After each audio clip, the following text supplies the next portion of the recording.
여러분 안녕하세요. 어제는 예배 잘 들으셨나요? 새로운 하루, 새로운 한 주가 시작되었습니다. 8월 7일 월요일 하루를 시작하는 말씀, 하루 한 말씀으로 또 하루를 한 주를 함께 시작하고자 합니다. 오늘 우리에게 주신 말씀은 창세기 39장입니다. 1절부터 5절까지의 말씀 제가 봉독해 올리도록 하겠습니다. 요셉이 이끌려 애굽에 내려가매 바로의 신하 친위대장 애굽 사람 보디발이 그를 그리로 데려간 이스마엘 사람의 손에서 요셉을 산이라. 여호와께서 요셉과 함께 하심으로 그가 형통한 자가 되어 그의 주인 애굽 사람의 집에 있으니 그의 주인이 여호와께서 그와 함께 하심을 보며 또 여호와께서 그의 범사에 형통하게 하심을 보았더라. 요셉이 그의 주인에게 은혜를 입어 섬김에 그가 요셉을 가정 총무로 삼고 자기의 소유를 다 그의 손에 위탁하니 그가 요셉에게 자기의 집과 그의 모든 소유물을 주관하게 한 때부터 여호와께서 요셉을 위하여 그 애굽 사람의 집에 복을 내리심으로 여호와의 복이 그의 집과 밭에 있는 모든 소유에 미친지라. 아멘. 주님의 말씀입니다. 주님께 감사드립니다.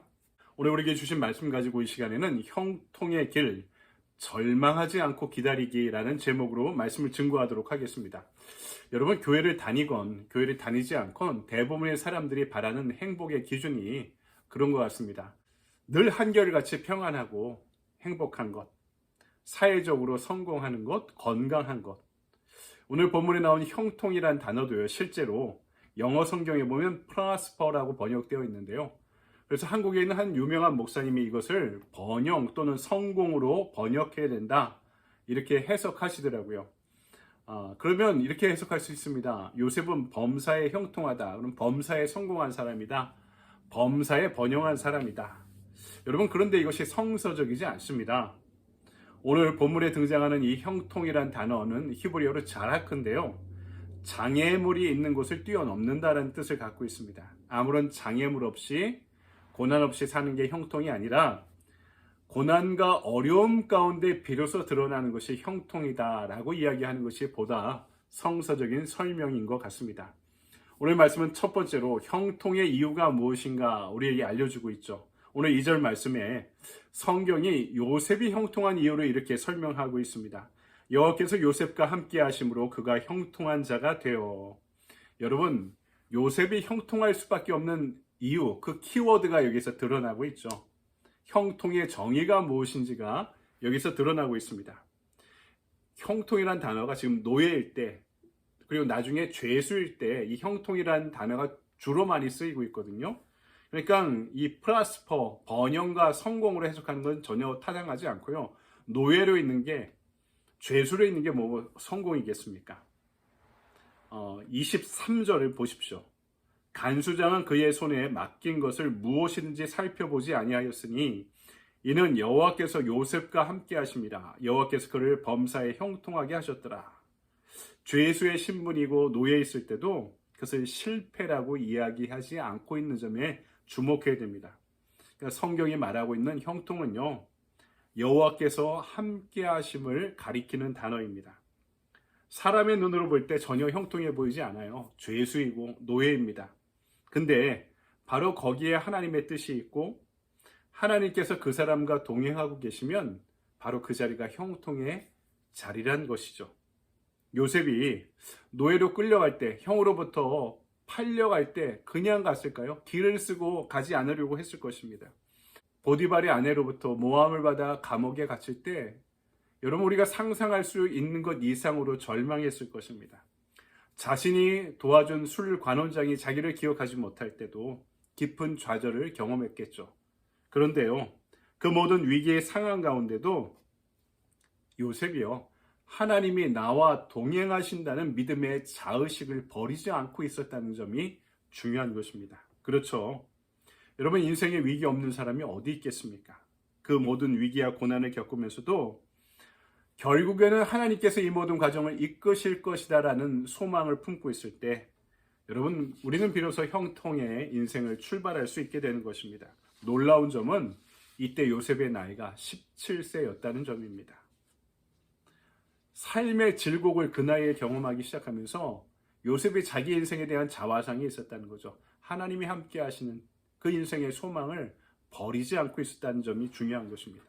어린 나이에 자기가 형통한 사람이다라는 이 자의식을, 인생의 정체성을 버리지 않고 있는 그 믿음을 갖고 있었다는 것이 중요한 것이죠. 자신의 뜻과 다른 하나님의 뜻, 자신의 의지와 다른 하나님의 의지, 그것을 요셉은요 받아들이면서 하나님께서 자신을 고아처럼 버려두지 않을 것이다 라는 확신을 갖고 계셨던 것입니다. 내 인생이 치유되고 회복될 것이다. 하나님이 나와 동행하고 계시기 때문에 요셉은요 이미 형통의 삶을 그가 이후에 회복되고 나서, 치유되고 나서, 성공하고 나서 품은 것이 아니라 상처받은 그 자리에서 그는 형통을 이미 꿈꾸고 경험하고 있었던 것입니다.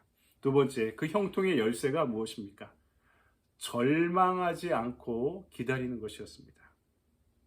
요셉에게 일어난 일은요, 자기 선택의 결과가 아니었습니다. 지금까지 아버지에 의해서 정해진 인생, 형들에 의해서 팔려간 인생, 보디발의 아내에 의해서 모함받아 갇힌 인생, 간수장의 어떤 선택에 매달리고 있는 인생, 그에게 주어진 인생은요 다른 사람들의 힘에 의해서 좌우되는 것처럼 보입니다. 그 가운데 억울한 일이 2번 있었죠. 형들에게 팔렸죠. 보디발의 아내의 무고함을 받게 되었죠. 그 가운데 기회를 또한 얻게 됩니다. 술과 떡 맡은 관원장의 미래를 예언하게 되었지만 감옥에서 풀려난 관원은 그를 잊어버리게 되었습니다. 요셉은 매일매일 그의 소식을 애타게 기다렸지만 그러나 소식은 없었고 희망은 사라져만 가고 있었던 것이죠. 왜 이런 일들이 일어날까요? 오늘 말씀이 전하는 요점이 이런 것입니다. 하나님은 우리의 기도에 응답하십니다. 하지만 내가 생각하는 방식이 아닐 때도 있습니다. 내가 생각한 때가 아닐 수도 있습니다. 여기서 생각해 볼 것은요, 영적 원리가 있는데요. 노력도 필요하다는 것입니다. 대가를 치러야 하는 점도 있다는 것이죠. 하나님은 노아와 그의 가족을 대홍수로부터 구원해 주셨죠. 하지만 노아와 그의 가족은 120년 동안이나 그 방주를 지어야만 했습니다. 하나님은 아브라함에게 땅을 약속하셨죠. 하지만 그는 그가 살던 땅을 떠나야만 했습니다. 모세와 백성들은 애굽을 탈출했지만 가나안 땅에 정착하기 위해서 그 땅에 이미 살고 있는 사람들을 싸워서 쫓아내야만 했습니다. 피를 흘려야만 했습니다. 요셉은 그의 꿈처럼 리더가 됐지만 가족으로부터 버림받은 경험을 해야 했고요. 신뢰하는 주인에게 배신을 당하기도 했습니다. 하나님의 약속이 우리의 책임을 대체해 주지 않을 수도 있습니다. 반대로 하나님의 약속은 인간의 응답을 더불어 요청하고 계신 것입니다. 하지만 노력만으로 안 되죠. 하늘의 도우심, 우리는 이것을 은혜 또는 은총이라고 부릅니다. 은혜가 주어져야 됩니다. 우리는 노력하지만 그 결과를 하나님께 맡겨야 되는 이유가 여기에 있는 것이죠. 무슨 말입니까? 눈에는 직접 하나님의 은혜와 섭리가 보이지 않을 수 있습니다. 하지만 하나님이 내 주변에 있는 사람들을 통해서 나에게 은혜를 베풀어 주시는 경우도 있습니다. 한쪽 문이 닫힐 때 다른 한쪽 문을 열어주시는 환경의 변화로 나에게 은혜를 베풀어 주실 수도 있습니다. 오늘 4절, 요셉이 그의 주인에게 은혜를 입어 섬김에 그가 요셉을 가정총무로 삼고 자기의 소유를 다 그의 손에 위탁하니. 여러분, 우리도 형통한 삶을 살기 위해서 인내하고 참고 기다려야 될 때가 있습니다. 성실하게 하나님의 인도하심 가운데 응답하고 반응해야 됩니다. 이 세상의 도전 앞에 믿음으로 응전해야만 합니다. 그냥 성실하게 살라는 통속적인 의미에서의 표현이 아닙니다. 내가 살아가는 모든 삶의 현장을 제자도의 영역으로 받아들여서 하나님의 나라를 확장하는 데 기여해야 하는 것입니다. 또 나에게 맡겨진 모든 일들의 그 주권이 하나님께 있음을 인정하는 청지기로서의 성실성을 갖고 살아가야 됩니다. 자신의 영역에서 제자도를 꿈꾸면서 전문성과 비범함을 가져야 됩니다. 직장에서 일을 하면 날마다 이직할 생각만 하지 말고 그 직장이 제자도의 영역임을 인정하고 최선을 다해야 합니다. 여러분, 마틴 루터 킹 목사님이 흑인들에게 이런 설교를 했습니다. 설교의 제목이 최선을 다하라. 그 가운데 한 대목을 제가 인용해 보겠습니다. 인간성을 고양시키는 모든 일은 존엄하고 중요하며 몸과 마음을 다해 열심히 그 일을 해야 합니다. 만약 누군가에게 거리의 청소일이 맡겨졌다면 그는 미켈란젤로가 그림을 그리듯이, 베토벤이 음악을 만들듯이, 셰익스피어가 시를 쓰듯이 그렇게 거리를 청소해야 합니다. 하늘과 땅의 주인이 가던 길을 잠시 멈추고 여기 자신의 일을 참으로 열심히 했던 한 훌륭한 청소부가 살았노라고 말할 수 있도록. 여러분, 하나님이 동행하시는 인생이 형통한 인생입니다.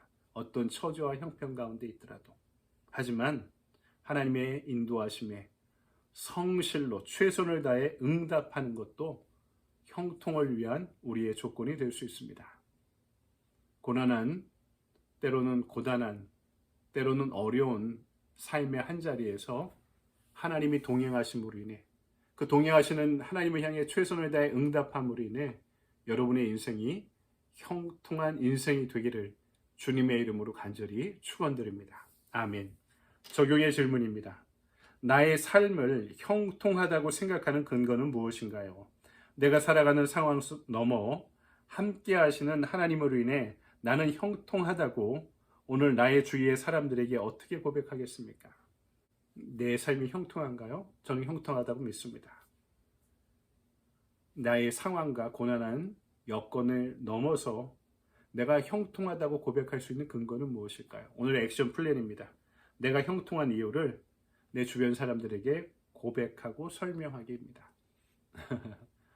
그러므로 하나님이 함께 하시는 여러분의 인생을 사람들에게 전하시기 바랍니다. 나누시기 바랍니다. 내가 형통한 이유를 사람들에게 고백하고 설명하기. 이 액션 플랜을 따라 오늘 말씀을 여러분의 삶에 적용해 보십시오. 여러분 그렇게 좋은 하루, 좋은 한 주 보내시기 바랍니다. 감사합니다.